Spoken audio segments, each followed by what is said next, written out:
Craig, none of this would be possible. All hail Craig. I'm sure we could find a way. We could definitely find a way. I mean, I definitely used to do it a different way, but Craig That's just... right. You hear that, Craig? You're replaceable. No, Craig, no. Craig makes Craig. everything... Get out of here, Craig. He makes everything so much easier.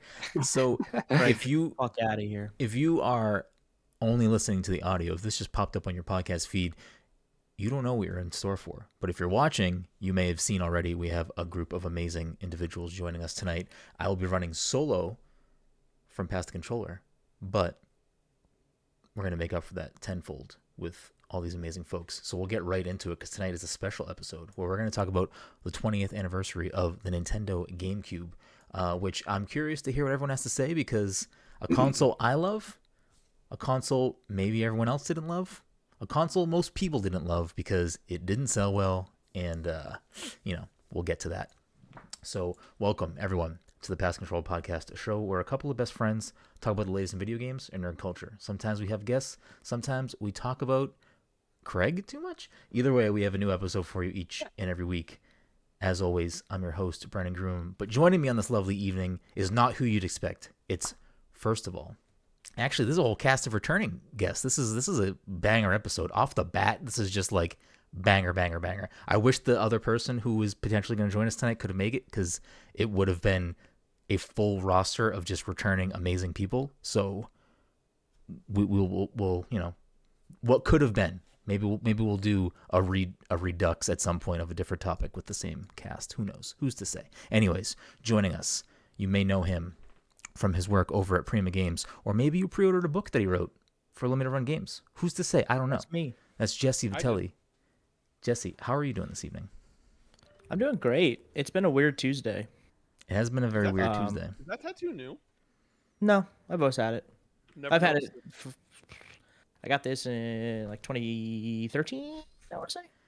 Almost had it 10 years, baby. Welcome, everyone, to Tat Tuesdays on Past the Controller. Tat Tuesdays. At Tuesdays. But yeah, thanks for having me. Yeah, I'm happy to always have love you. To show up and talk to y'all. Listen, I'm not gonna lie, with this group of people right here, I'm always looking for a reason for all of you to come back on. Like, we should just always talk about stuff. I don't know. Ace is giving me a side eye. I don't know what that means. I mean, listen, Cam does often slide in my DMs. He goes, "Hey, I have to stay the number one guest, so just like kind of pace all these other people out." He does. I never do that. I never do that. I think Terrible. Greysun is number 2, and I think Jesse is creeping up on that 3rd spot. So you got. Oh wait, I misinterpreted what you were saying right there. I do that. I do that. We're building a lore now. I thought for some reason I thought you were talking about how like I always ask like, oh, introduce me last. I'm like, no, I don't do that. I don't care when you introduce me. I mean, the way I'm introducing everyone tonight, I am introducing you last. So nice cover. I don't know. Also joining us is host, streamer, content creator extraordinaire over at Borderline Entertainment, the one, the only Asa GreenRiver. Asa, how are you this evening? I'm good. I'm super happy to be back. I'm very glad to be with all these wonderful people, but I just have to say it's been too long. It has been too long. And this is all my fault. It's no one else's fault but mine. That's true. That's what the side eye was. I'm like, Also, all right, like, if you... I just gonna say, like, I haven't mentioned this before on a podcast or days in general, but what a cool last name Green River is. What a cool last name. Thank you. Cool. You. It's actually cool. our tribe, so. Hell yeah. I assume so. That's cool. Yeah. Hell yeah. So I'm glad you're doing well, Asa. I am glad you're here. Listen, the door is always open. I am bad at scheduling things in advance. If you can't tell that this was planned very hastily. Yesterday. So, yeah. No, yeah. Anytime. I'm here. Also joining us, taking a break from hunting monsters, editor over at Game Rant, Mr. Greysun Morales. I don't know, Greysun. You're like when I think of Monster Hunter, I think of you. I kind of think of Jesse too, but I think more of Greysun. What am I doing wrong that I'm not in the Monster Hunter brain share? You are. It's just like if I was gonna build a Greysun. party, if I was gonna build a Monster Hunter party, like for someone to carry me, it would be Greysun, it would be you, and then I don't know, rotating fourth chair. Better be me. I'm playing that hunting horn. I'm that support baby. But anyway. Probably Ian. I've never played it with Ian. Ian is very good though, from what I understand. Ian eludes me.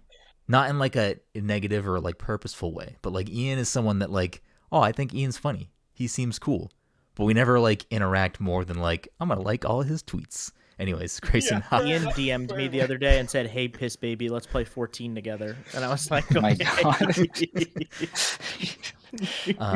we're actually gonna pivot. This entire episode now is just we're gonna air out DMs. That's what we're doing. We're Okay. just gonna air out. We're gonna talk about tattoos. We're gonna air out DMs. So Greysun, how are you doing this? Love it. I'm good. Like when you invited me to come on, you were like, "Oh, we're just gonna have some cool topic," and I was like, "I don't care. As long as I get to come on the show." I was like, "It's gonna be a good time." Yeah.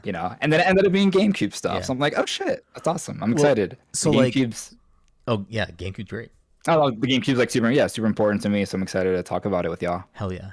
The thing with these episodes that I've been trying to squeeze in before the year is over is there's so many good gaming anniversaries this year, and I want to try to celebrate a lot of those, but it's so hard to like not only plan the episode, but also like I want to get people that I know that care about these topics, or if they don't care about them, or care about these topics or have enough to say, even if it is like, yeah, I have a lot to say about the GameCube, but I don't actually like the GameCube, but you have a lot of opinion about it. Like, GameCube. I want to gather like all of those people together. But it's hard to like schedule that out, I feel like, in advance because it's like, all right, with this group here, there's a few things that I think would make sense, like some of these anniversaries. So like it has to be between these couple of anniversaries as opposed to like, let's just talk about any gaming anniversary, because, if we're going to talk about Halo 20th anniversary, maybe I would get a different cast of folks. If we're going to talk about maybe not fully Asa again, side eye, just, depending on what it may be. Like if we're going to talk about Sonic 25th anniversary, 35th, how old is Sonic? Too old. I don't know. No one wants to listen to that, so it doesn't matter. I'm not gonna build that episode, but What is Fuck the off. average age of a hedgehog? I honestly 2 to 5 years. didn't Oh, know no. where you were going with that, Oh, Google, God. and I was very nervous. Sonic is dead, everybody. I'm so And it's, sorry. it's the 30th anniversary. 30th anniversary. I knew it was like 25 to 35. It was in that realm. Sonic has lived 18 lives. He's lived too many lives, that's for sure. And rounding That's us true. out, the person that always slides into my DMs and tells me that it has to end with him, the Johto champion, most recently featured over on IGN, the one, Cameron Hawkins. Cam, how are you doing tonight? Like 30 minutes ago, well, about an hour ago, I wasn't going to be on this podcast. That is true. That is true. I was like, I'll talk about the GameCube.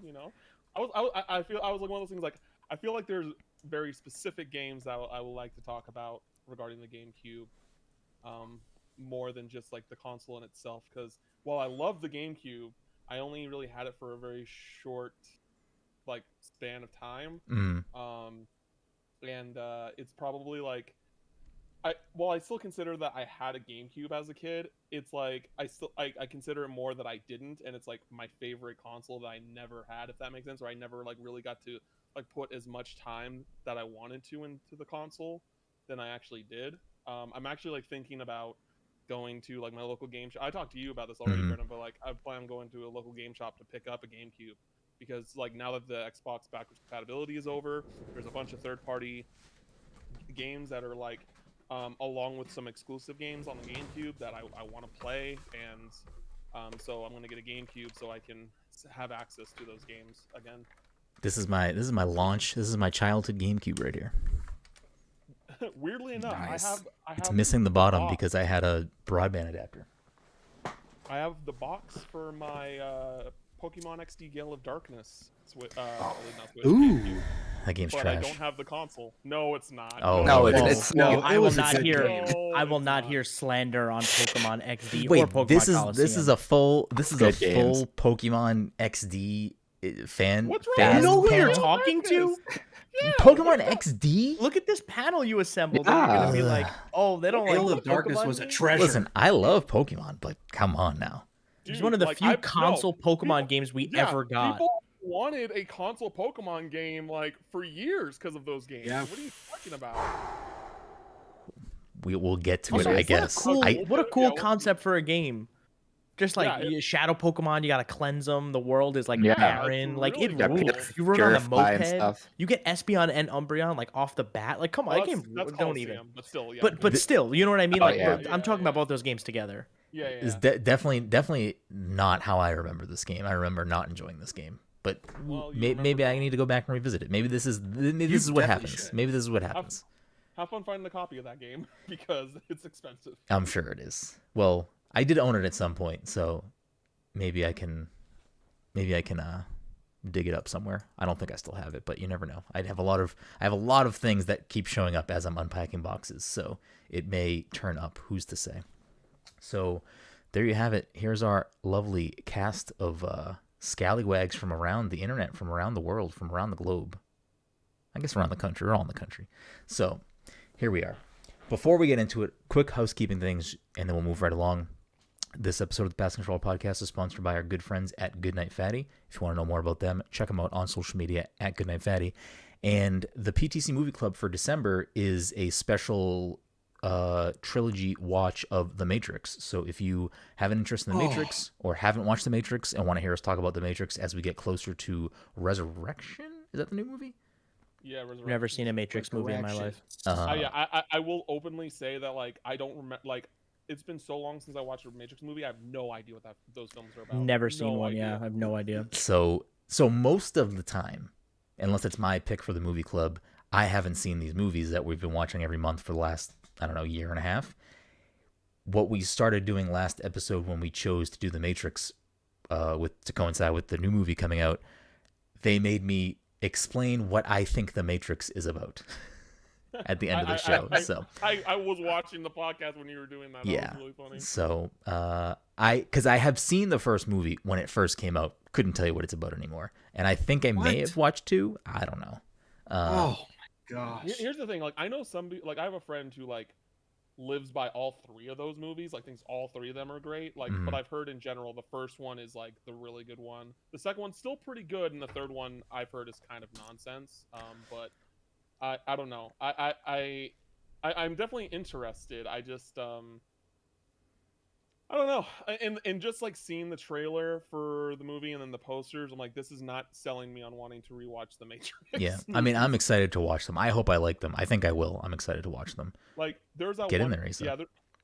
Just really quick, there's that one poster where it's just like Keanu wearing the glasses. He's doing like this pose. I'm like, it looked like a parody film. Like that's how bad that poster looked. I was like, is this for a parody film right now? Because it's because he still looks like John Wick. I feel like Yeah. that's the biggest like disconnect. Yeah, it's funny, but I mean, I don't know. Spider-Man Far From Home is going to be fucking amazing, and all of those movie posters look like garbage. That movie needs to be 4 hours long to get everything that it's saying it's going to do. I'm nervous about that. Here's the thing. If Toby shows up, if Toby and Andrew show up, like then like let that movie be 10 hours. Like that's fine. Yeah. But like if they're not going to show up, then like I'm just saying I like the movie will probably be fine. You know, I'll enjoy it. I Brenden, did play that Matrix GameCube game though. Enter the Matrix. Oh, Oh. are you Yeah, talking I about did Enter play the that. Matrix? Is it Oh, two Is that the discs game? on You whipped it PlayStation as out? well? So Because it's two discs on GameCube. It was like one of the It's only two two disc discs. GameCube games I had. Yeah, that's the only one that it's 2 discs on. I actually have bought this game 3 times. Heck yeah. Original Xbox, GameCube, and then this is the PC version. I'm a massive Matrix fan. So Did you if play you want Matrix the online? Oh yeah, I did. Okay. And that's what I was going to say. For this movie to, I think, make sense to people, what a lot of people don't know is that the Matrix Online was canon.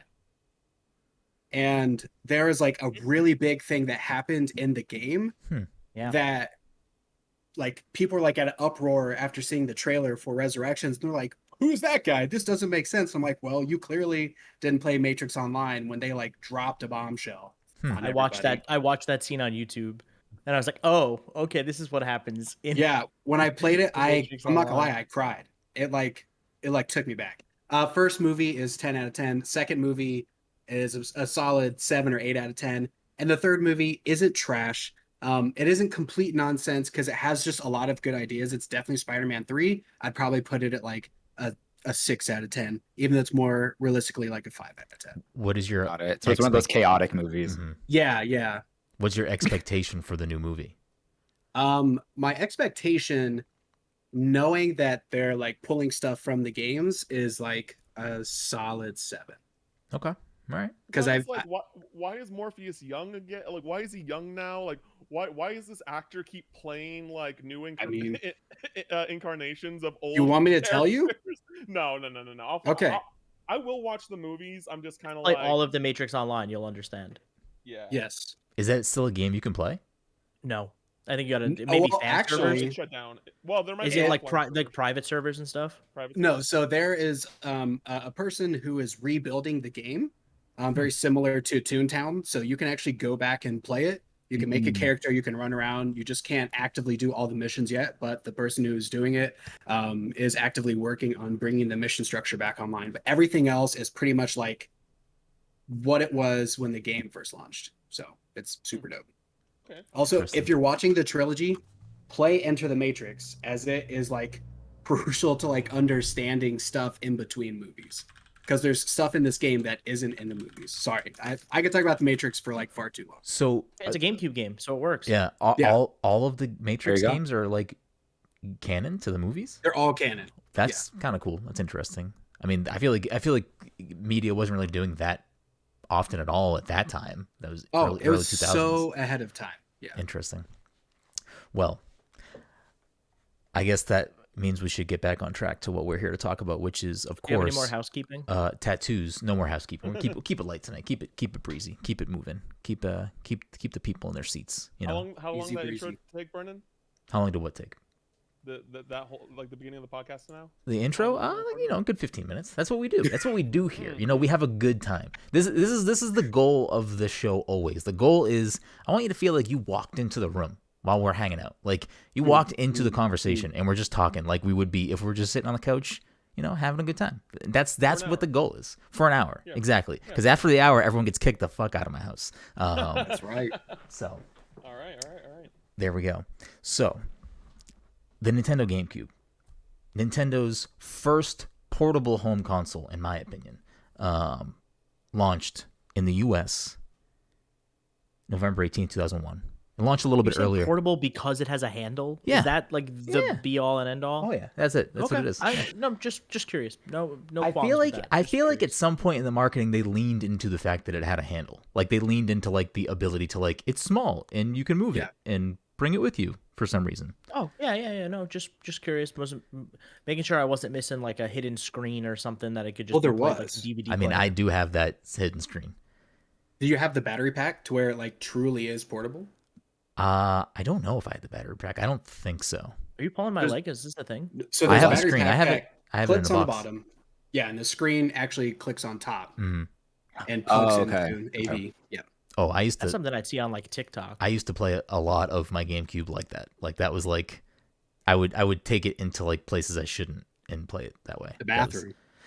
I'm not a bathroom gamer. Can't do it. I don't bring my Switch in there. I mean, no shame to anyone that does. It's not. I don't. Can't I do don't it. really do that either. Can't I do don't it. really do that either. Yeah, it's freaking weird. Who would do that? My phone is like the only thing I bring into the bathroom. Yeah, phone is the only thing, which is also like, if I guess maybe arguably worse because your phone is like you're touching everything. Always on your face. So Your, much phone, worse. your phone's gross to begin with. The outside of Forever. the That is bathroom. true. It's always Your phone is touching everything. You're touching your phone all the time. After it's just your phone's disgusting. Yeah. I do sanitize my phone every day at least once because I have a UV light thing. 'Cause I of draw my COVID. phone in. I don't. Yep. Is that a real thing? Yeah, my aunt got it for me for Christmas last year for the pandemic. It was like you put your phone, your keys in it, and it just like disinfects it TikTok or thing. whatever. What? sure. Does it like? I don't actually know if it works. Does it work but, like, for in my head, COVID it works. bacteria? I don't think so. Oh. I think it's just like Because if it did for COVID bacteria, I would fucking buy that. Because I am like a crazy person. When I come home, like I still wear a mask everywhere. When I come home, I sanitize fucking everything, and then I go right in the shower. Because yeah, that's where I'm at. That's where my mental health is. So released 2001. But before we get into that, I feel like we may have all some differing histories with the GameCube. So did anyone else have a GameCube at launch? Nope. A couple weeks after launch. Okay. Whenever Yeah, Melee I mean, launched is same. when I got my GameCube. Okay. I think that was like Month a month, after. maybe. Yeah, Yeah. Yeah, a month after launch. So that's when I got my GameCube. I guess I'm also in the same boat because I got a GameCube for launch, but it was my Christmas gift, so I wasn't actually able to use it until Christmas. I may have got my mom to give it to me a little bit earlier, but it definitely wasn't like the day it came out, November 18th. I wasn't playing GameCube. Do you all remember what your like the games you got at launch were? Was it just Melee? Was it anything else? Or whenever you got your GameCube? I want to say, okay, so I have a very specific memory of going to my grandma's house Mm-hmm. and being there all day. Like my parents were out doing something, what I don't know. And then when they came back, we like went back to my house and they like gave me the GameCube. And I didn't even ask, like I hadn't asked for a GameCube. I was very much like when I was a child, I kind of just like whatever console was given to me is like what I played. And Yeah. I didn't know a ton about consoles and like new stuff coming out. Because I think when the GameCube came out, I was like 7 maybe. Like, I was still like young and not really like doing the research on my own. So they just like handed me a GameCube and handed me Smash Brothers. And I was like, oh, I know these characters. I had an N64. I played Smash Brothers. I like this game. And it wasn't immediately, but shortly after I got Luigi's Mansion. There wasn't a big gap between me having the console and getting Luigi's Mansion. But I want to say for the first like month or two, it was just Smash. Yeah. I mean, can't be wrong about with that. Smash is. I mean, No, some not at people all. some That was people would enough argue TV. Melee That's is fine. the best Smash. I'm not in that camp, but Melee is a fantastic game. For me, it's kind of I think I'm the oldest one here. I'm a little bit older than you guys, so you're older than me, Asa? I feel like I am. I don't think you are. I mean, maybe you are. I don't know. I think Brendan's the oldest. Brenden Uh, 73. I don't want to be the old guy. I Let the actually good people know. I actually don't know what my age is. It's either 32 or 33. Mike's in the chat. Mike, how old are we? I don't know. Me and Mike are the same age. Okay, then we're the same age. Oh, we're the same age. Oh, I didn't know. You look Yeah. younger than me. You look good. You look like a young. I'll take it. I I don't feel like it. hear that. But anyways, yeah. I've always been like heavily in the Nintendo side of things, especially growing up. So like GameCube, like I read Nintendo Power every month. Like I was like all about it. Couldn't wait for it. Very excited for it. I don't remember. Again, I would have been 2001, whatever, 12 or 11 years old.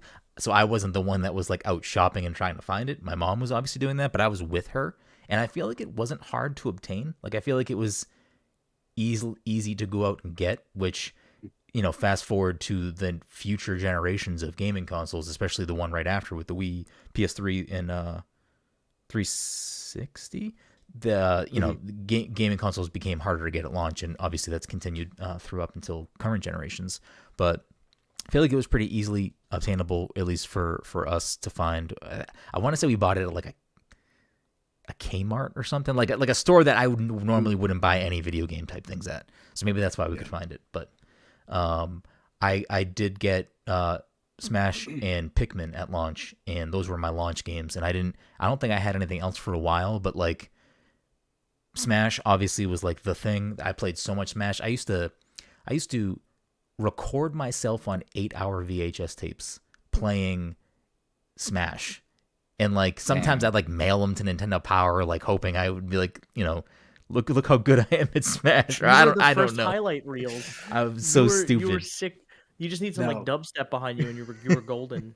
I was Twitch streaming. I was like local Twitch Twitch was streaming. even a thing. Yeah. Brendan, that literally struck a chord. I was doing the same thing. Wait, were you With- really?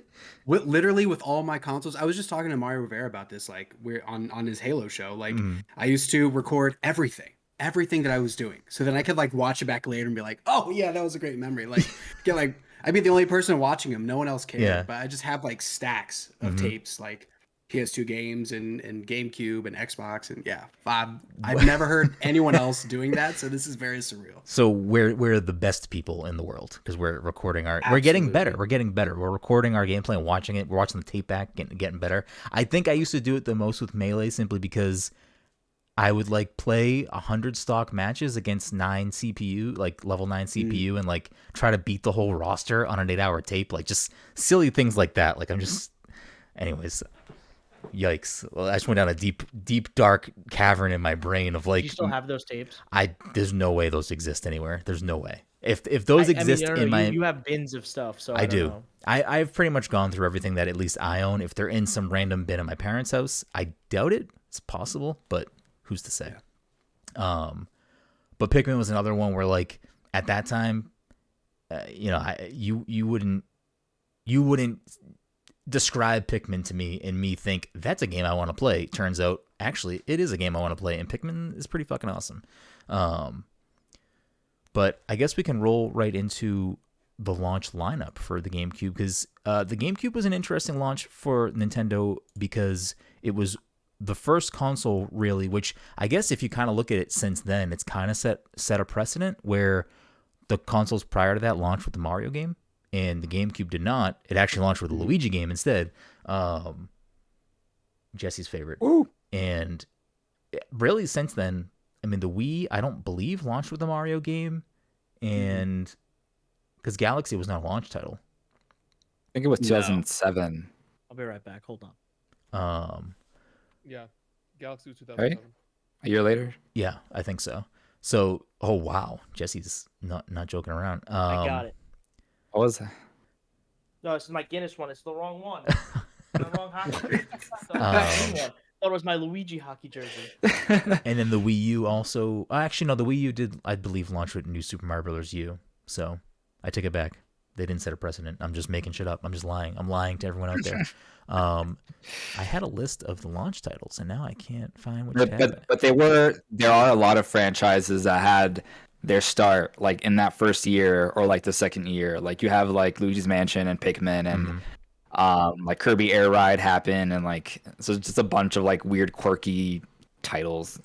It was definitely a generation for Nintendo that I think they, whether it was on purpose or not, seemed like they took a lot of risks with their games. Like you look at Sunshine, which is just a terrible game, but also it is just it is all bad. We'll get back to Sunshine, but it's it's just so different for what Mario has been. You look at the not only the stylization of Wind Waker, but you look at the gameplay where it introduces this open world boat element and all these other things. They took chances. I mean, they made a solo Luigi game that was not a platformer. It was a spooky ghost hunting game. Like they launched the system with a new IP, which was Pikmin, which was something that they typically didn't make. Like, I don't think Nintendo's ever made a real-time strategy action game before, at least not that I know of. So like they were kind of taking chances. They were doing different things. They were playing around with their characters that everyone knows and loves. I mean, they took Metroid and turned it into a first-person shooter. Like they took a lot of their games and kind of changed up the formula and decided to take risks. And for better or worse, is that why the GameCube underperformed and didn't do well? Who's to say? But it did lead to some of these games. That is an amazing hockey jersey. Oh, it's so cool. I need that. Jesse awesome. is pulling out a Luigi hockey jersey. Oh my gosh, where did you get that? On it. Mushrooms. There was this website called it was like Geek Chic Jerseys or something like that, and they used to do video game hockey jerseys. He's taking notes. I thought he was typing really for a fast. while. It's got a little one-up pin on the back of it. Oh, My Luigi jersey. Geek Chic that's really cool. jerseys. I think it was something like that, or Geek jerseys.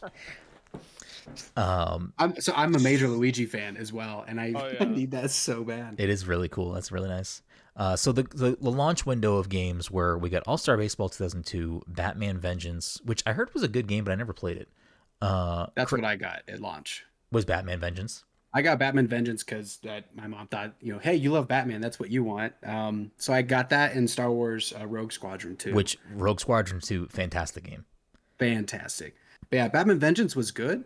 It was also just really difficult. I just remember it being a lot harder than I expected it would be compared to like other Batman games. Mm-hmm. Yeah. Crazy Taxi, which I'm a big fan of.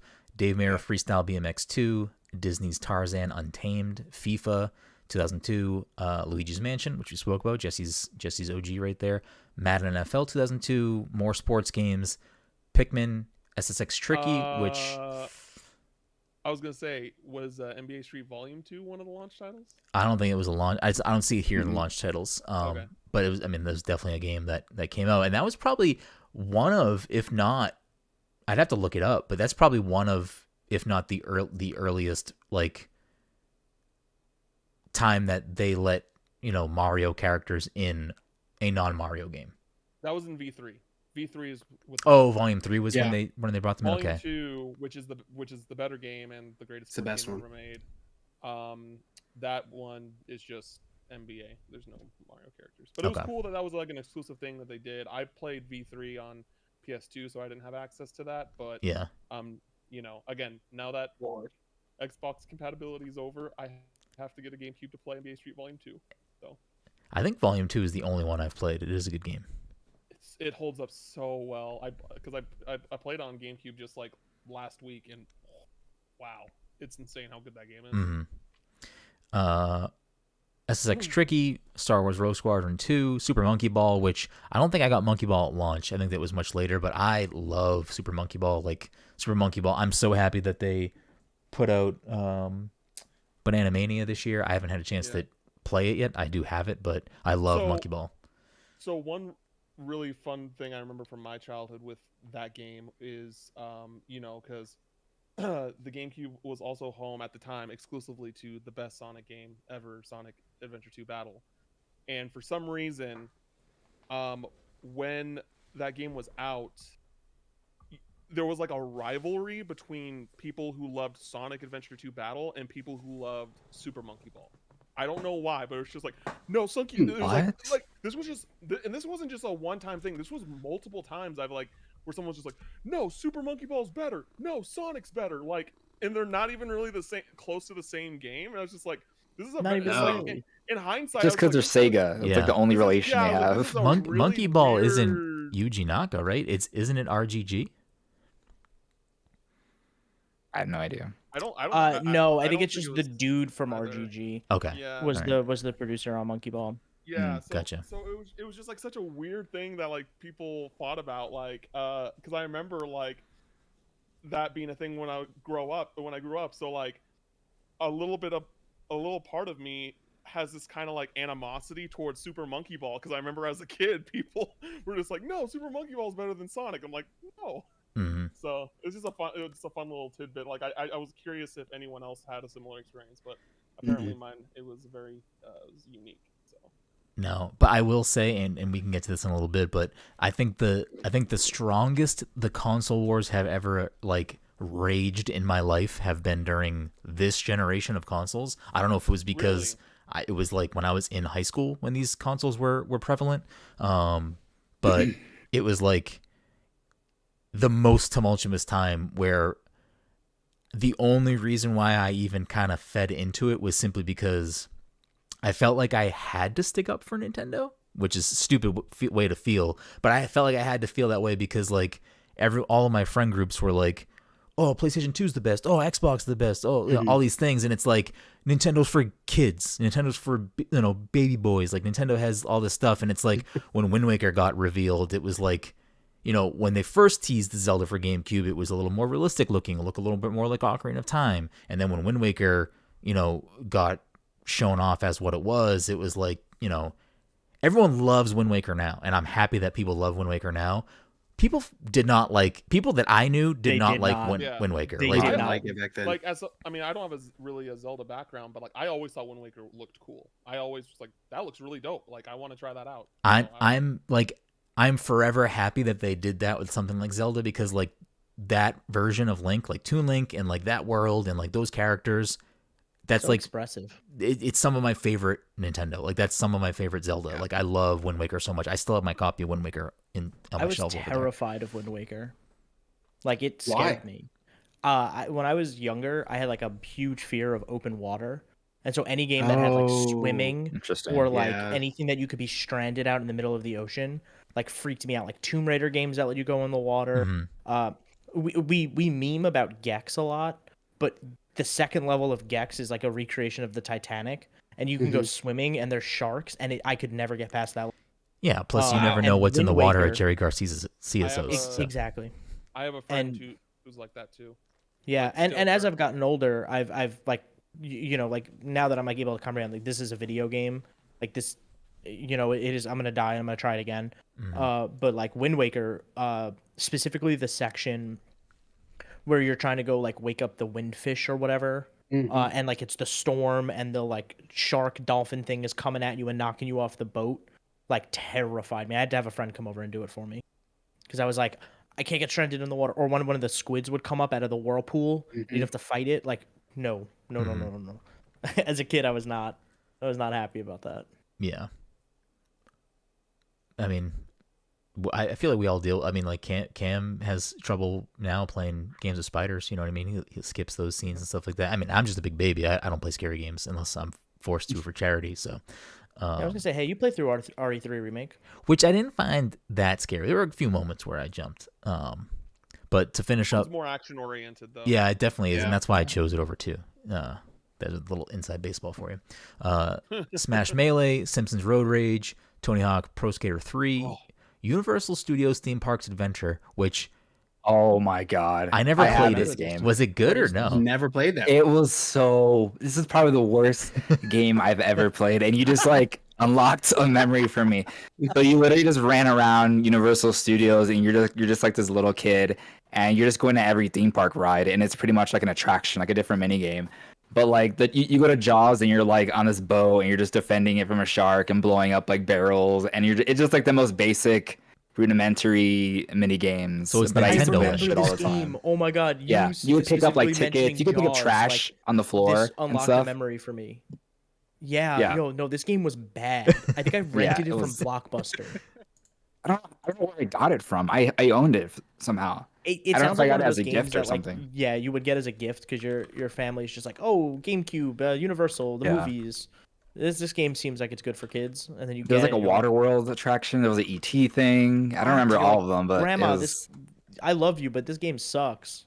But you play it anyway because it's just the thing you have.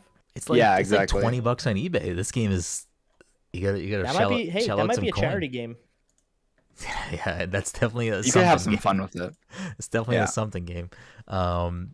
Wave Race Yeah. Blue Storm, which I don't think I ever played that good. Wave Race. So good. And then XG3 Extreme G Racing, which I don't think I owned this game, but I feel like one of my brothers must have rented it a lot because I have played this game. I just don't think I ever actually owned it. Are That these sounds still so launch generic. titles? Are these all launch titles? Those still, or came are these- out those are launch titles. Yes, those are the launch Okay. titles. Oh, Well, wow, that's that's a lot. that's from That's November a to lot. December. That's a lot. Of Oh, launch okay, titles. okay. Yeah, from Okay, that's I mean, still, like a lot the for first 2 months. Yeah, that's more than we get now. Like Oh, way more than we 100. get now. Way more. And people were still upset. People were like, "Where's Mario?" Yeah. Mm-hmm. It's like, all right, shut up. Yep. No Mario and Zelda. I quit. So I guess there are plenty of other games that came out on the GameCube. What are some of your favorites? So this isn't one that or is one of my favorites, but I do want to talk about it just because I learned about it and I think it's pretty wild. And I don't want to forget, but the Resident Evil 1 remake that came out on the GameCube.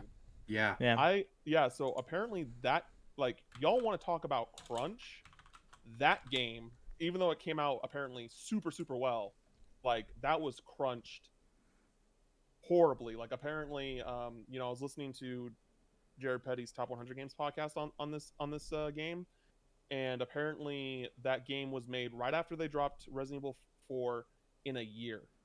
They literally there were like there was like news that those people were like living in their offices to make that game.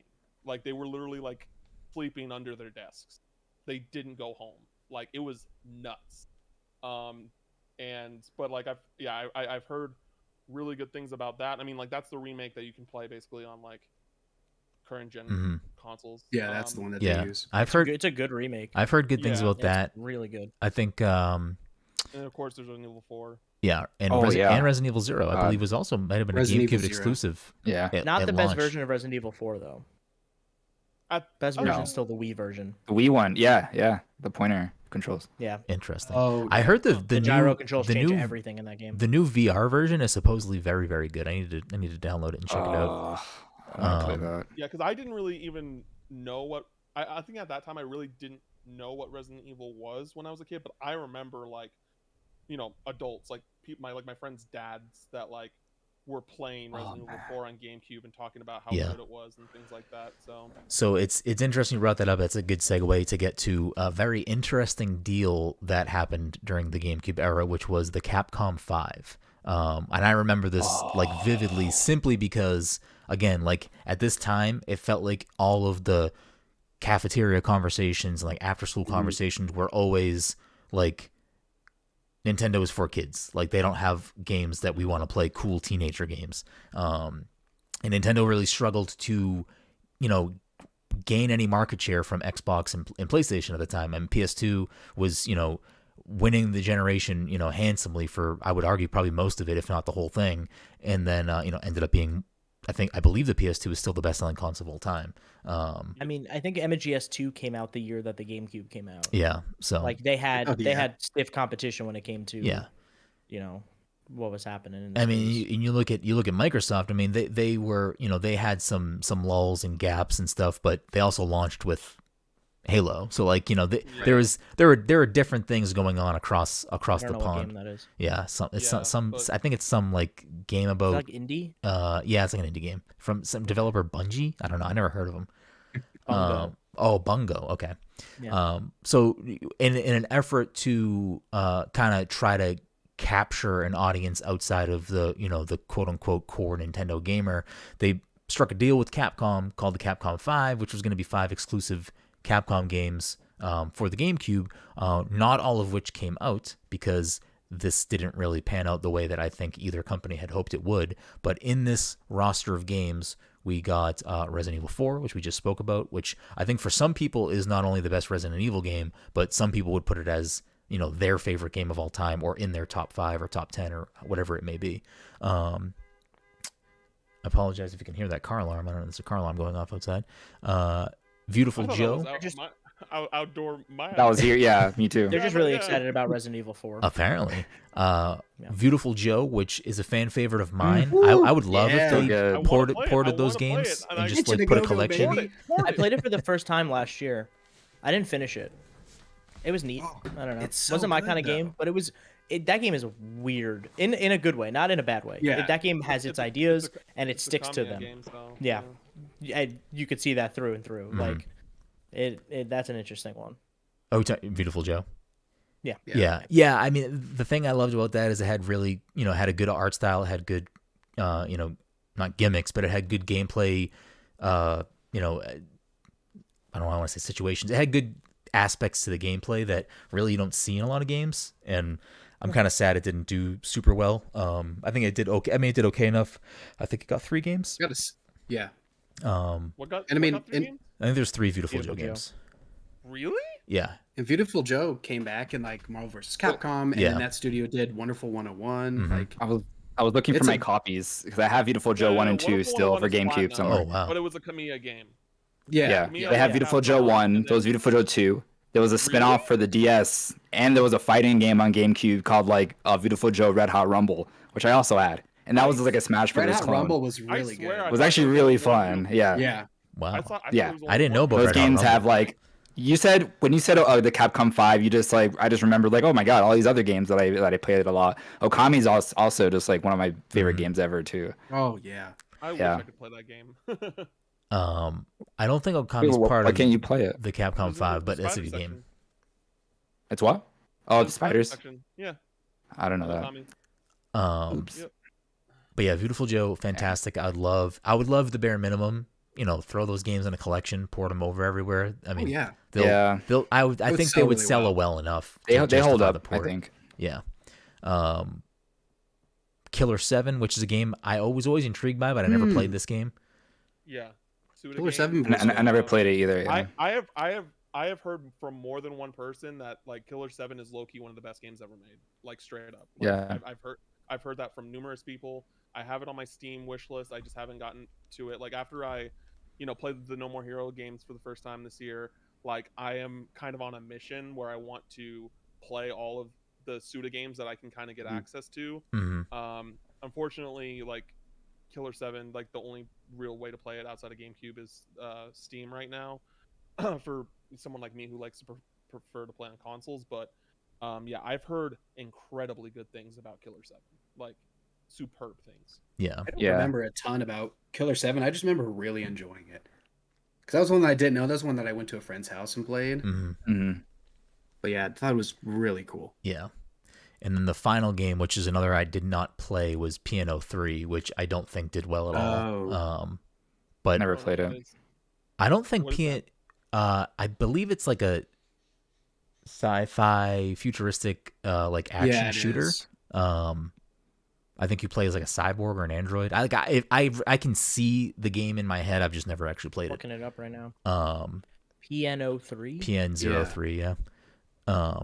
I believe PN03 did not get ported anywhere. The other games all got ported eventually. They all made it to the PS2 at least. I don't think they all went to the Xbox. And then the fifth game in the Capcom 5 was a game called Dead Phoenix, which got canceled.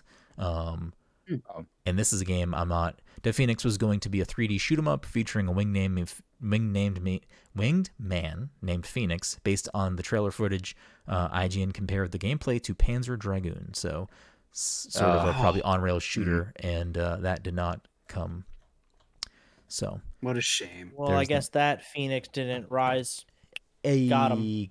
Nailed it. So yeah, I mean, a lot of interesting games there with the Capcom 5. I feel like you really don't see those types of things anymore. I guess instead you just see Microsoft and Sony buying studios instead of doing. You see it a little bit, I guess. You get like Street Fighter 5 is a little funded by Tomb Raider.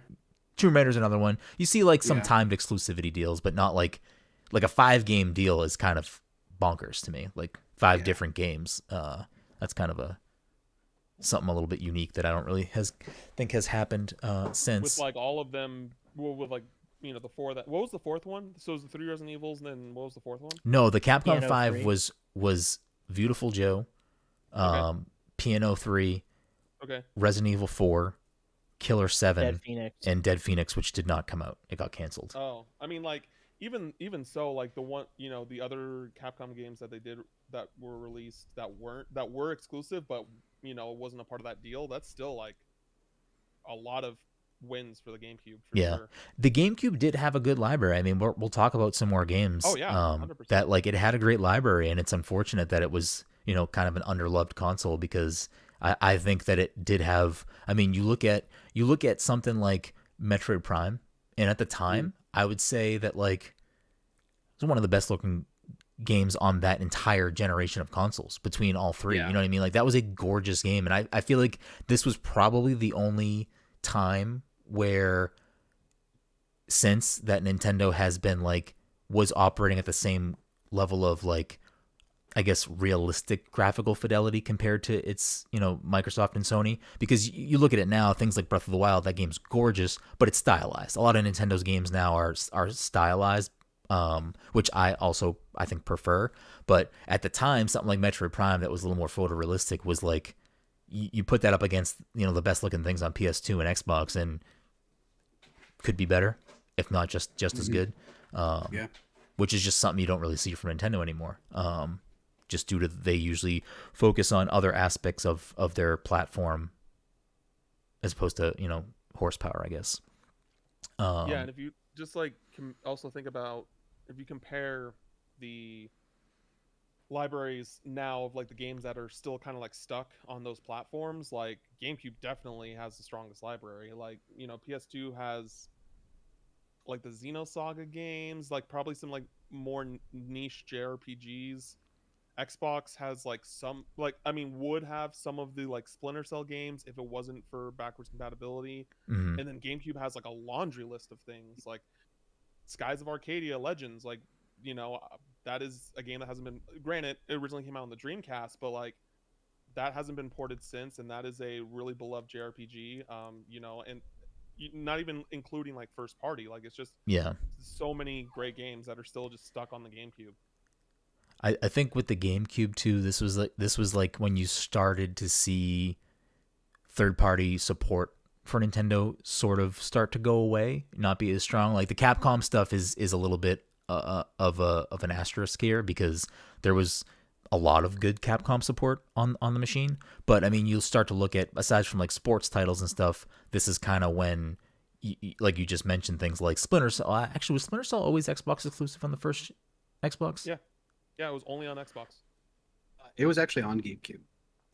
It was? Splinter Cell? So yeah, and you could, because I bought it there too. You could plug in the Game Boy Advance, and you actually got a mini map. It was the only version of Splinter Cell where you could get a mini map at the top. You're right. That's pretty cool. Yeah.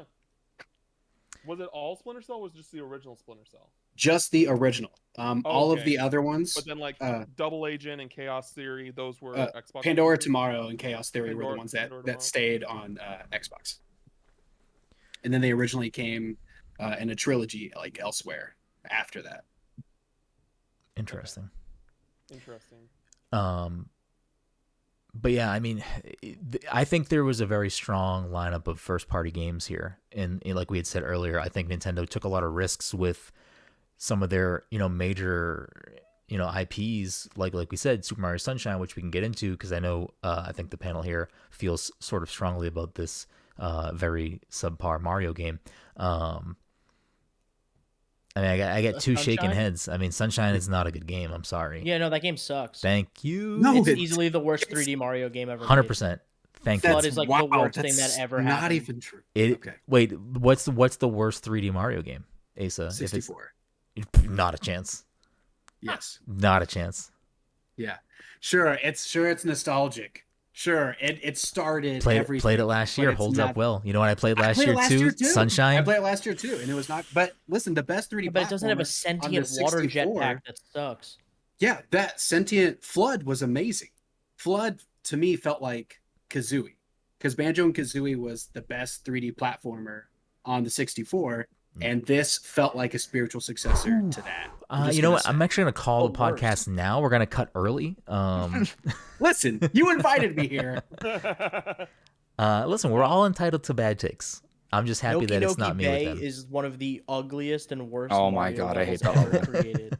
Okay, that was a bad level. It's a bad level. Listen, I want to love Sunshine. I went into Sunshine when they put out the 3D All-Stars collection with the openest of eyes, hoping to love this game. I don't believe. What do you that. mean you don't believe me? You went I in do not jaded. believe you. Bren, you're on my side, but I also don't believe. No, Yeah, I don't believe 1,000%. I went into it with open. Even when I got frustrated and said this game sucks, I still played it for a few more hours, hoping to change my mind. That's the thing, is you had this negative viewpoint. I was on that podcast with you. Yeah. We were talking about the best 3D Mario games, and you were so down on it. I knew that going into that game, you would not give it. Here's the thing about Mario games, and this is what I'll say about Sunshine, and then I'll rest my case on Sunshine. When you play a Mario game, there is one fact, and the fact is Mario controls the way Mario controls. Whether there is an additional gameplay mechanic gimmick or not, like Cappy in Odyssey or, whatever, a catsuit. The thing that rings true in every Mario game is the platforming is solid. You know how Mario jumps, you know how Mario runs. If you make a mistake, it feels like you made the mistake, not the game. Sunshine's platforming is just not tight. And that's where it falls for me.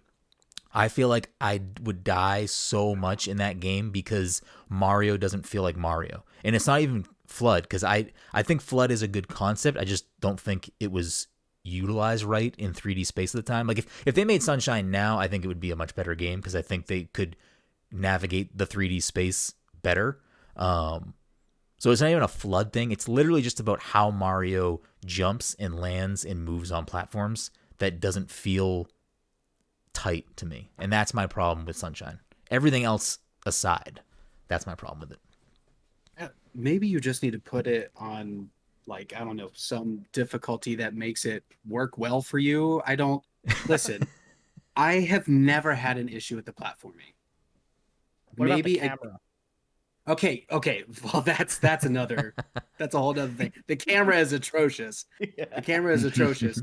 But maybe it's because I'm looking at more of because I was a big Banjo kid, Mhm. and it felt more like the platforming felt more like Banjo than it did Mario 64, and to me it felt better.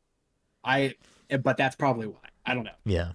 I get where you're coming from. I will say the one thing that I truly do love about Sunshine is that it took Professor Egad and like made him relevant in other games because Yeah, he designed Flood and the magic paintbrush. right. And so it like canonized him in a weird way in Mario as opposed to just being in Luigi. And other games have gone on to do that, but I did appreciate that they were like, oh, we have this like scientist who invents crazy stuff, like let's actually use him in other games. But That's just- the one thing I will give Sunshine. But it's not even like the best thing he made is in Luigi's Mansion. So I mean, Bill, yeah, no, I'm not saying. Look, I'm not. Wait, you why put the Sunshine dog in on Luigi's Sunshine? Mansion. It's Look, world you know, building. It's the Yeah. world building. Yeah, there is a nice thing about that. Mhm. Everything else about Sunshine can be taken out back because it's just bad. Like You know the what? pachinko level, the lily pad level, Noki Noki Bay, honestly, Whoa. camera. The lily most pad level. most of you're gonna the defend the lily pad level. I I will tell loved you it. right now, most of the Charming. levels where you get transported into another space are bad. They are When they bad. take Flood away, the secret levels are very good. But that's No, because be- they take Flood no, away. but they would be better if the platforming was good. I wish the platforming was good. And also That Did you song play the does secret slap, levels? when you die, Song slaps. The dude. but when you hear die the in those acapella levels, version? the death music is like cringy. It's like nails on a chalkboard. It's not good sound Yeah, design. man. It's a very bizarre Mario game. Here's the thing, like, out of the people here, if you're the people that like Sunshine, people who don't. We have other games to talk about. Yes. Yeah. Grayson, are you for or against I Sunshine? was just gonna say, like, I mean, I was a kid when I first played Sunshine, so like, I loved it. You know, at the time, like, I thought it was like the best Mario game because that was like the first. Like, I played a little bit of 64, but I haven't really never owned like my own 3D Mario game before, so it was a big deal to me. But like, after playing it on the collection, like, I agree with Brenden. Like, it doesn't feel right. No. And it doesn't age well. And I've played through Odyssey like 3 times by now, so like I know how Mario, like, that game is tight, and Sunshine is just not. It doesn't feel like a Mario game to me. It doesn't. But I appreciate it. I appreciate it for what it is. I appreciate it. It's so important in Mario's history, and the flood was such a cool concept, and I had such fun with it. But going back, I don't think it holds up well. No. If they That's how I made a felt about Sunshine Galaxy. 2 and Odyssey, like the Beach World and Odyssey, like if you gave me a game of that and gave me Flood and like modernized, like Yeah. that's a different story. Now we're talking. I think a lot of it does stem from the era that game came out in and like the way the controls were and like the right analog stick, the C stick on the GameCube being what it was. Like I think they could do a really good modern version of Sunshine. Mhm. Do I Oh think yeah, for sure. No. But yeah, That was I'd give a it was Sunshine 2 a chance. Yeah, it was very like ahead of its time, you know, in a way, like trying to do that. It's only the second 3D Mario game, you know, so the fact that they decided to like totally change up the way he moves was such a, you know, a crazy move, like they did with all these other GameCube games that we talked about, you know. And Playing like you risky. said, that's the thing that I look back and love about Sunshine is that they were willing to take their Mickey Mouse and take a arguably very big chance with their Mickey Mouse. You know what I mean? Like they took Mario and said, you know what? Let's put a fucking water backpack on him and just go wild. It's Michael Mouse. I apologize. Yeah. I mean, other you know, notable games that came out on the GameCube. We got, I believe, the first American Animal Crossing, because the first Animal Crossing was N64, but I don't think it ever came here. Yeah. No. Really, Which- I didn't know that. Yeah. Yes. I think the GameCube version that we got was essentially the N64 version, if I'm Yeah, I'm remembering pretty correctly. sure. I think so. Like it yeah. was updated and it had some new features, but it was essentially Yeah. that they just brought over. I believe we were supposed to get the N64 version, but it had to use the N64 DD, which never actually came out in the US. So Yeah. for a lot of reasons, they just didn't bring it here. Besides the fact that the N64 just also didn't sell well. So Animal Crossing, which that was a big one for me. It was obviously my introduction to the series. I played a lot of that game. That game pretty much solidified my love for Animal Crossing. Future games didn't really hook me as long. I didn't really fall back in love with Animal Crossing until New Leaf, and then, you know, New Horizons is its own thing. But the first Animal Crossing on the GameCube was a very good game. I enjoyed that game a lot. I forget what I think it was just called Animal Crossing. I don't think it had a subtitle. Then they did No. City Folk, but I don't remember if that was. I think that was Wii. That was Wii. I was on the Yeah. Wii. Yeah, That's what I thought. and then there was one on the DS as well, which Wild Wild World. yeah, World. Wild World. Wild and World. Then 3DS was New Leaf. New Leaf. New Leaf. Wii U was Amiibo Festival, which is a board Yeah. game, and they were at New Horizons. I mean, I can go off on other games I love on the GameCube, Yeah. but I want to share the floor with anyone else who wants to, champion about good or bad things. Grayson, get in there. Yeah, I was gonna say, like, I know, we talked about like Wind Waker and Metroid Prime and like all these games that are, well known, but like as far as like stuff that I guess a lot of people didn't play, I played a lot of Pokemon Channel, which is like a very chill Pokemon, like it's basically a sequel to like Pokemon Snap, like a spiritual successor to that. I mean, not Pokemon Snap. Hey You Pikachu. Hey You That's what I'm Pikachu. thinking of. Oh, okay. Yeah, you're just kind of like interacting with Pokemon. You're buying gifts for them. You're like playing catch. You're like, it's a very like. I think I rented it like a few times, so it's not a game you like want to buy and just like sit down and play for hours because you're kind of doing the same thing over and over again. That played and like that game. Pokemon Call. Yeah, it was interesting. It was definitely like a WiiWare type game. You're like You know, watching that sort of TV thing. and buying things like in Yeah, commercials. like on a shopping it's- channel. Yeah, Yeah, it's so you can super scroll fun. through and it's like Chansey will have like a channel about shopping, or like another Slowpoke will have like a meditation or I like a think chill channel where you're Jinx, just like like read tarot cards or something. Yeah, like, yeah, there was some exactly. weird stuff in that game. yeah, it was very, very weird. And we talked about it before, but Pokemon Colosseum, which was like as a youngin, that was crazy to me because like Pokemon has been on the handheld system, so this was like the first big 3D Pokemon game. And you're purifying Pokemon. You're starting off like Jesse was saying, like with Espeon and Umbreon, which I thought was so cool. Like I wanted like a mature Pokemon game. This was it for me, and I'm so mad they have never done like another game like that because it's just like Well, it's just a wasted. Oh yeah, I mean after XD, I mean. Yeah, But yeah, XD, yeah. I feel like is inferior to Colosseum. To me, Colosseum was much more like iconic, and XD was just to me was like, it doesn't feel as great as like the first game. Like I remember fighting like Mirror B, the guy with the big afro, and like it was very like very. I played it a lot, so it was like very memorable to me. XD, I don't remember that much. I'm trying to think. I don't know. I think B was an XD. Oh, it was okay. Yeah, yeah. I think But it was more of this. Colosseum did it first, though. You know what I mean? But yeah, I'm sure XD probably like fixed a lot of issues it had or whatever. Do you remember that motorcycle? The big pipes. Oh yeah. Yeah. I wanted to drive Yeah. that thing so bad.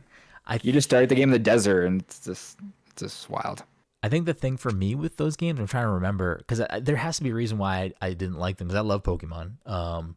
Could you not bring your Game Boy Pokemon into those games? That's probably why I didn't like the game. No, I think you can like battle with them, maybe. Like yeah. but you can't actually. I think that's Yeah, what I the whole wanted. I gimmick wanted was- that.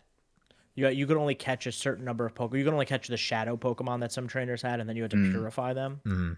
And so Yes. it was like a very limited roster. I think Colosseum had like maybe 26 Pokemon that you could actually have in the Oh, game. wow. I don't know about XD, but it was like a very limited number. But like Yeah, for Yeah. what it was a lot cool. more Pokemon. Yeah. Yeah. I feel like there was something else I was thinking of too. Oh, Kirby Air Ride too. I played a lot of the that multiplayer, the city. It's funny because we never did the racing stuff. It was just a city No, the trial. free Like we play, thought the free play, me and yeah, it was just like me and my cousins would just play for hours and hours. Like you would go in the basement, you could pick a whole bunch of these different vehicles and speed around, and there'd be like little events, like oh everyone come here and you get special items and fight this boss, and it felt like a tech like a preview, like a idea for something much grander. But I still had a lot of fun with it, and I think it was super underrated. I The racing love stuff Kirby I didn't Ride. really mess with, but yeah, I'll so much fun. champion Kirby Air Ride anytime I get. Like that game is underrated. Is it this like amazing like Mario Kart level racing game? No, but like for what it was like interesting and unique, and I think it was a Sakurai joint. It's just like it's just a very good game, and like again that's another example of Nintendo on this platform deciding to be like, you know what, we're gonna fuck around with Kirby now too. Yeah, and shout out to Star Fox Assault too, because I played the multiplayer as well. I don't think the land missions were like that as bad as people remember, but again, like a game where they like went fucking off the rails, literally. Yeah. You're like, we're just gonna put you on foot, and Slippy's gonna be chasing you and screaming at you and getting shot by people and shit. I also really enjoyed the multiplayer of Assault. Like The multiplayer in that game was Yeah. very fun. Yeah. Mm. The GameCube for me was such a good 4-player machine. Yeah. Like Mhm. aside Mario from Party too. Like there was some good Mario Party games there. I wasn't a They fan of did the 4 microphone on ones. GameCube. Mario I think Kart. so, lot yeah. on GameCube. So much 4, stuff. 5, 6, and 7 for GameCube. It's, I think Probably, 8 yeah. too, maybe. 5, 6, and 7. I think 5, 6, 8 and might have 7. also been there. I think 8 was the Wii one, the first one. No, the one that- 4. I think 4 was GameCube as well. I think it was 4 4, was 5, 6, GameCube. and 7. Yeah, 4 through 7, because the Yeah. first Yeah. 3 were on N64, 4. and then 8 was the first one on Wii, because that's my favorite Mario Party, because it had the hotels, and I really liked that concept. It was kind of Mm. like a Monopoly type thing. Yeah. Yeah. But yeah, so I'll quickly just throw in 2 games that I love that don't get represented enough. Custom Robo, which I don't know if anyone ever had the chance to play that. That game, Yeah. they need to bring that back in some way. It was a role-playing action fighting arena fighting game that was just it has way more entries in Japan. It just never really took off over here. I think the Switch could really be the platform where it excels, and it's just it was just such a good, fun little RPG that I was obsessed with the collecting parts and building robots, and I was a big fan of that game. And then It controlled a lot like Armored Core and Virtual On and stuff. Yeah. yeah, Godzilla, Destroy All Monsters Melee, which Dude, that game slapped. I don't give that game was so good. I don't give a fuck about Godzilla. That game was an amazing 4-player fighting game. That game was so much fun. It was just absolute chaos. It was just such a good game for what it was. I again couldn't tell you why that game ended up in my house, but I'm so glad that it did, because the game was fucking amazing. What about you, Asa? Anything you want to bring to the table here? Yeah, I'll keep it as tight as possible. The GameCube is one of my favorite consoles of all time. Also, running it back, when you said Godzilla, the one that I played was Destroy All Monsters. Is that the one you said? Yeah, it's the full title is Destroy All Monsters Melee. Yeah. Yeah. The one where he's punching Mecha Godzilla in the front. Yep. Oh Such a good game. Yeah. Such a good game. Sorry, if you hear growling, that's my dog growling at himself in a big mirror. So I can't stop him. Yeah, so the GameCube was one of my favorite consoles of all time. I'm just looking at a list of games that were on the console, and I'm just in my rose tinted glasses, I'd be these are all 10 out of 10s, but I know that they truly weren't. But a couple to shout out, Metal Gear Solid Twin Snakes. I think that is the best version of the first Metal Gear game. So here's the thing with Twin Snakes. I've heard from some people they say oh, that's the best version of Metal Gear Solid, and then I've heard that version breaks that game in not a good way. With the first person stuff. Yeah, them bringing the controls from 2 into it, I can see how people think it would break it, the fight with I forget his name, but Vulcan Raven. Vulcan Raven. Yeah, the fight with Vulcan Raven is so much easier, having that first person, and the fight with Sniper Wolf is the easiest thing in the world because you can do the first person.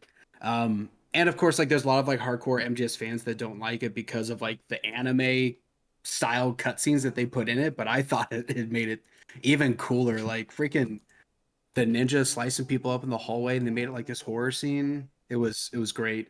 We talked about Star Fox Assault, but Star Fox Adventures was really freaking good. As a Zelda clone, wasn't okay. Yeah.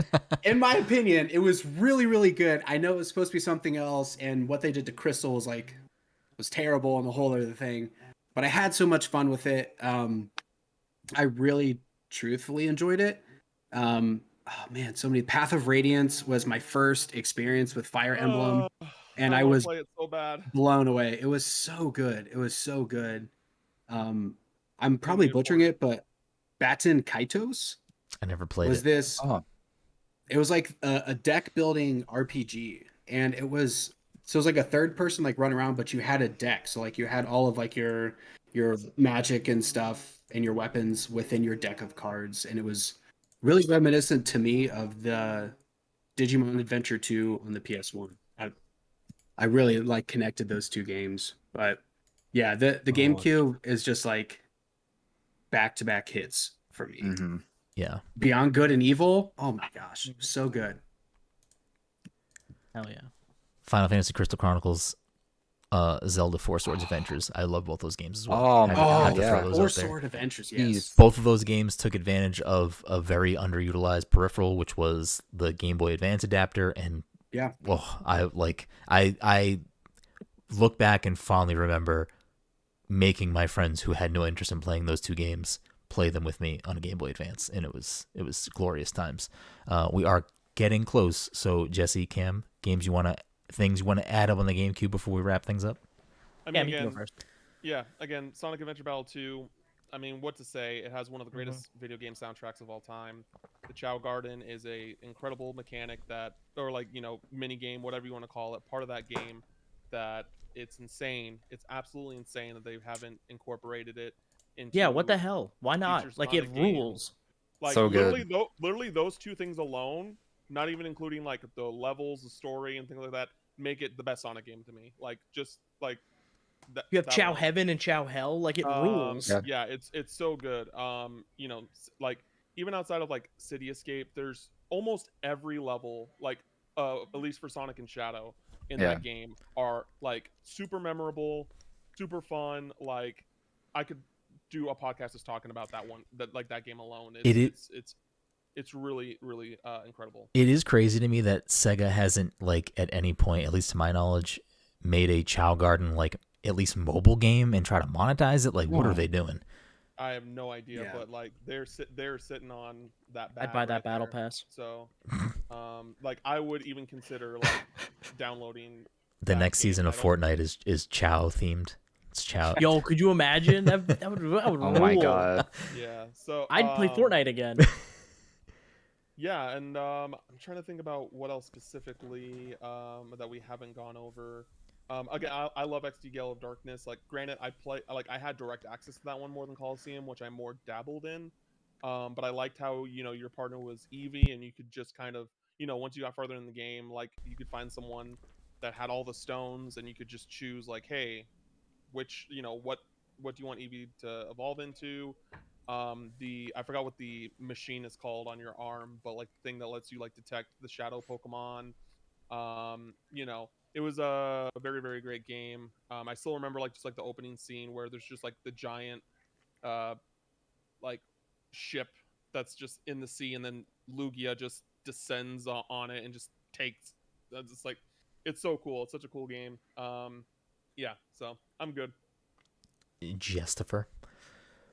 All right, I got a couple. Obviously, Luigi's Mansion. Mhm. I think it does what I love about the Resident Evil franchise so much, is just like learning a space and like mastery over it and knowing where everything is and all the puzzles to solve. I think it does it extremely well and kind of wraps it in like a Nintendo kind of cutesy package. And it's just every room in that game is like a new puzzle and a new gimmick, whether it's the you know, sucking up the pool balls and getting that guy, or pulling the drape open to suck up the mom, or whatever. That game rules front to back. I don't think 2 and 3 have even come as close to touching how good the first one is. Oh wow. Paper Mario and the Thousand-Year Door, Fantastic game. just Yeah, oh truly my God. remarkable RPG. Like, Jeez. absolutely just like some of the best localization and just jokes and everything from top to bottom in that game is just So incredible. Absolutely. That's Paper Yeah. Mario. So I'm not And- I'm not here to bash Thousand Year Door, because one, I didn't end up finishing it, but I did start it last year, and then I got done with the second dungeon, which is basically like the Pikmin dungeon.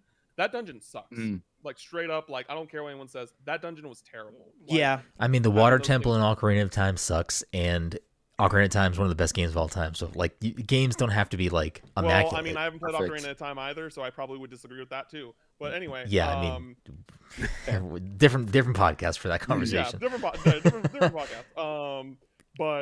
Yeah, and I got to the part where you like go up to the city in the sky. I was like, this is so cool. And then my like save just got, I don't even know what Yeah. happened to my save. My save just disappeared, so I never got to finish it. But like I really enjoyed what I played of it, and yeah, so I'm I hope it gets ported to Switch eventually. Yeah, I would love a reason to play that game again. So, Truly. but yeah, just- I think that like from what you said and like what so many people say about Thousand Year Door I believe to be true. Like, It truly has some of the best writing in a Nintendo game. Like Yeah. it is so funny and so clever, and the way it uses the paper mechanics and your party. It's like one of my favorite RPG parties. Like it just from the Yoshi to Vivian to everybody. Like it is truly incredible. But the third and final game I want to shout out, and something I probably spent the most time playing on the GameCube, is Mario Toadstool Tour. Hell yeah. Is like easily like my favorite Mario Golf game of all time. Like Super Mario Strikers. Strikers is also good, and so is Baseball. Sluggers. Sluggers. Oh Yeah, my Sluggers God. was so good. But like, there's something about Toadstool Tour that like me and my friends just played. I mean, the way that we play Mario Golf, we do what we call the Gentleman's 18. But like, me and my friends would just do that like on the GameCube, like locally, just have a blast playing that game, and you could spam like the R button and just have your character like taunting all the time, and just like really do some real nasty shit. But that's it. Those are my games. Listen, as we wrap up this retrospective on the GameCube, and just kind of if you go back and think about a lot of these, consoles that are having 10+ year anniversaries, I'm sure when we get to the Wii U, these platforms have banger lineups. They have banger lineups. Like they have really good games, and like no one fucking bought a GameCube. We just talked for an hour and 15 minutes about banger games on this platform. Could have done and, 2 hours if I could. For the GameCube, yes, I agree with you. But for the Wii U, like a lot of those games have been ported now. So at this point, yeah, but like, but they're native to that platform, and all of those Sure. games are bangers. There's a reason they're getting ported, because they're bangers and they deserve to be played. But like Asa just said, we could have talked easily for 2 hours, if not 3 hours, about the GameCube, because I think we can all safely say that the 5 of us have very fond feelings about Nintendo's little cube. I personally love the controller. I love the mini discs. Like I loved everything about this console. It was just so different for the time. The controller was still arguably one of the best controllers out there. It's still usable on the Switch for some games. Like it is a game. I will hard disagree with that, but I'll let y'all roll. There's Listen, no time for I'm fine with it. I'm fine with discussion. it. It's one of the worst controllers ever. The last thing that I want to do you're insane. before we wrap things up, because I know Asa has got to go, and we let everyone plugs their things. There's a new thing that we started doing on the show called What's in the Box, and I want to give the panel here a chance to score some points up against the rest of Pass the Controller. So if you're unaware of what's in the box is, I'm going to pull 3 games off of my shelf, and I'm going to read the back of the box. The first person that can guess what the game is gets a point. So you will be added to the scores if you are able to score here, and you'll get to be up on the standings against the other Jamokes. So the first game, on the backs of 2 titans frozen in time. Xenoblade Chronicles. Xenoblade Chronicles. Oh wow, Jesse shit. with the quick Yeah. quick point. Jesse's on the board. Thought we were doing GameCube games. I was Like, going you're to pull both GameCube. wrong. I was going to pull GameCube games, but I feel like the ones that I have access to are way too they would just be too difficult. My Wavebird has disappeared off the face of the planet, which makes me very scared. Wavebird is fantastic. Yeah. Step into a vibrant world with 4 brand new heroes. Join Bravely Default. 2? No. Yeah. Second? Oh, Let's see. Oh, I was shit. like, I don't know. No. nice. Cam with a point. And the final That was a game. good one. I was just like, okay, that's, I don't know. I'm not going to explain my head process. Go ahead. The world has been swallowed by chaos. Stranger of Paradise. Shin Megami Tensei 5? No.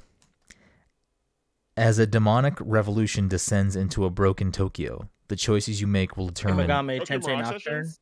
Tokyo Mirage Sessions? Or Shin Megami Tensei it's 4? Tokyo. Oh, Shin Megami Jesse No, got it it. Oh, isn't. Nocturne. Yeah, Yeah, that's too Nocturne. much for me, baby. So Dang. that- I think it's also Also unfair that I close. helped you workshop this game. I know, Like, But we didn't do- months good. ago. You were good about not pausing for Greysun, because if you paused for Greysun like a second longer, I would have been like, oh, it's 3. That's why I didn't look up, because I knew if I looked up I would have Yeah, smiled. yeah. So I was like, I kept staring at the box like I can't look up. So that puts, for a score recap, Todd is currently leading the season with 4 points. Jesse now is in a 3-way tie with Dom and Mike with 2 points, and Cam is on the board with 1.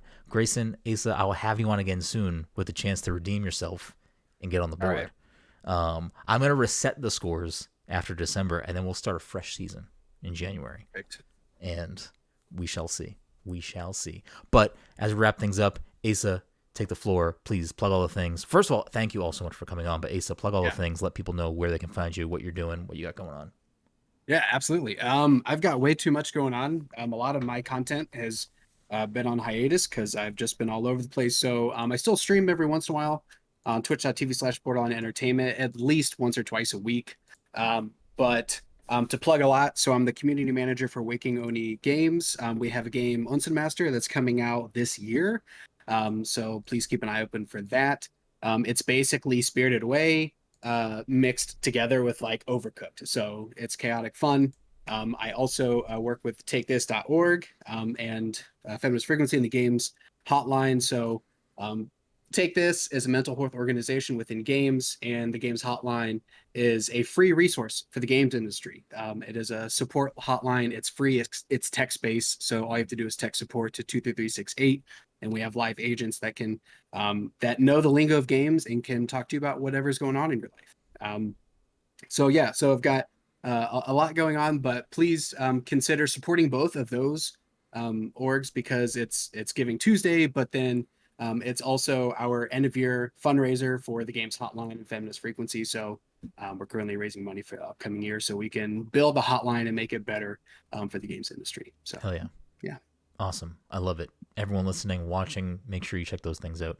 Greysun, what about you? Where can everyone find you? What you got going on?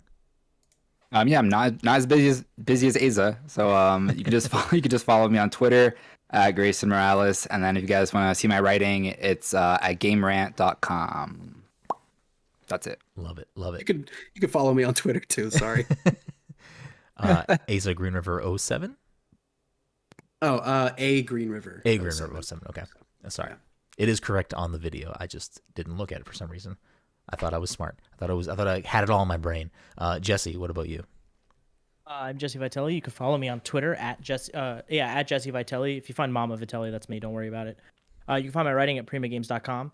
Right before this podcast we started, I just posted an interview with community director of Among Us, Victoria Tran herself. If you want to know anything about Among Us, that interview has none of it. We talk about bone-in fruit, beverages that should have more pulp, why Victoria posts cursed things to the Twitter account. It's 6 questions. She asked 3 of them to herself. It is a fantastic interview. I recommend you go read it. Hell yeah. But yeah, you can find all my writing at primagames.com. Love it. Love what you're doing over there at Prima. And Cam, you take us out. What do you got going on? I'm just chilling right now. I'm going to the Game Awards next week. That should be fun.